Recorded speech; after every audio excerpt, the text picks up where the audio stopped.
Brook believed in humans. Specifically, she believed that they'd never left Earth, and that the Great Takeoff had been faked by their governments. Why? There were many possible reasons. She'd written a thesis about it in school, had argued the point and the why for years on forums, and none of it mattered anymore anyway, since she was about to prove it. I wonder if they really can see stuff that isn't moving. She brought her vibrovisor with her. She packed a bag full of food and supplies too, in case she was kidnapped, especially in a way that didn't go the way her, special writings did. Her plan was simple. Drive out in a roller bike to the middle of nowhere, set up a snare in the form of a less than legal shut-off of some vibration generators, and then wait for the humans to take some peculiar bait. Nobody had come out to check the old generator housing outpost. Brook had picked this one because it wasn't just all the way outside of town, but because she knew the guard there, and he constantly left his post without telling anyone since no one, really, well, gave a shit. It was a backup of a backup of a backup. She'd have enough time to run if someone got mad, but the humans would surely notice the gap, come up to look at the sudden stillness. She just hoped she'd chosen the right enticement. She packed a whole box, not sure what to offer, but she still could have failed to get something good together wholesale.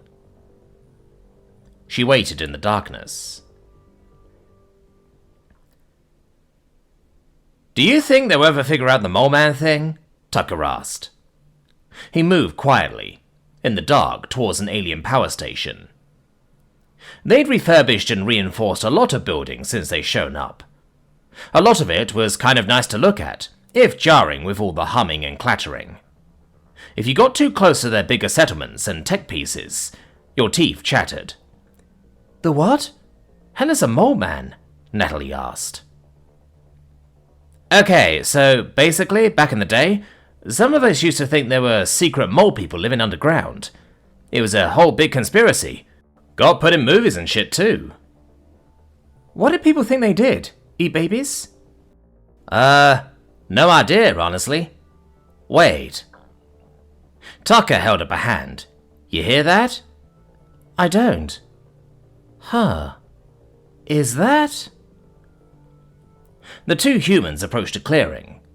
There were tall crop plants all around, the sequel to corn humanity had never gotten, but probably wouldn't have wanted. They dripped, oozing something occasionally. It was absolutely not human safe, so it had only ever gotten dragged down for study and an unexpected side use. It was still good for hiding in though, and it was everywhere. All of Ohio had gotten, perhaps ironically, Corn 2.0'd. The aliens hadn't ever quite figured out human stealth gear. Tucker and Natalie flipped theirs on, going chameleon. Little fields of energy that were invisible to the naked eye doused their scent and their other tells, hushed the noise of their footsteps. They approached a box with an old movie player in it, outdated even for human standards. It was on, hooked up to a stalk of not corn. It looked like a weird science project from back when humans used to hold fairs like that for the school kiddies. The box also had little gems like historical toys, recreated foods. The boxes, at least. It was hard to tell. And a few things that were a bit too illicit to mention. "Xenophile set this up, I tell you what," Natalie said. "I hope nobody important is onto us yet," Tucker whispered.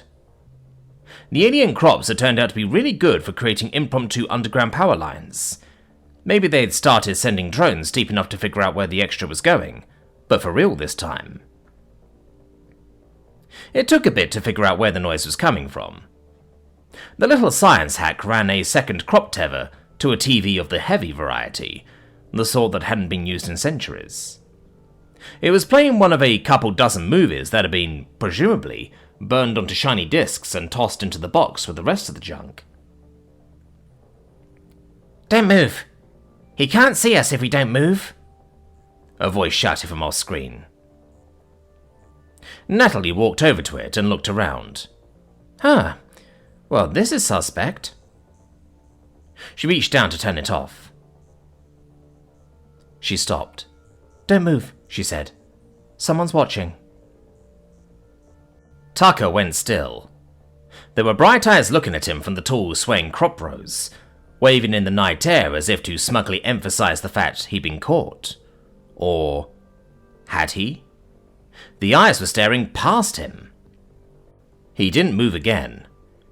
He watched an alien, maybe in mid-20 equivalency, come out and start roaming around. They were pale white with blue spots, a more natural camouflage for an entirely different planet Tucker had never seen. Female, going by body shape.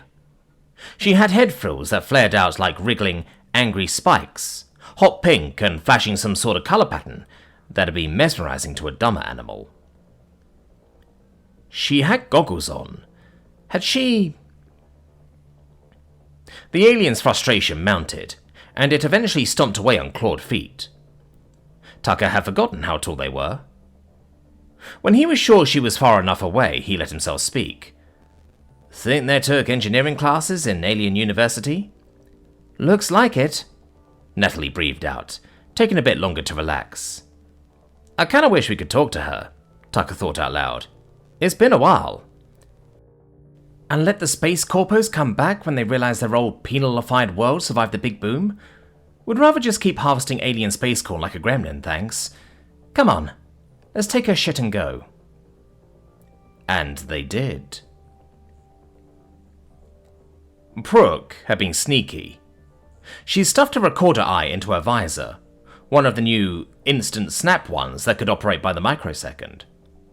It had been a very brief, crucial moment that had gotten her what she'd needed. The humans had been fast, but they'd moved for just long enough. She posted her evidence online.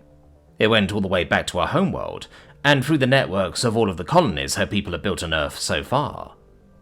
She waited, bouncing, composing theories in her head, pored over old publications, long-buried posts, disproven and plausible evidence that was now all up in the air again, but in a more exciting sort of way. Someone replied to one of her info compilations, the one on her personal site.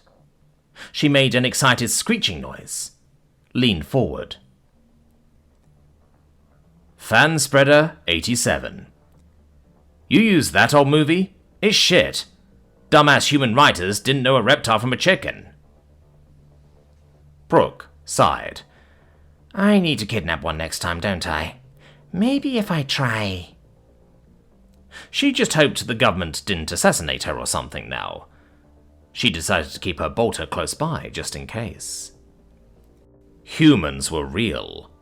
They'd never left Earth. And all she needed to do now was put one in a jar.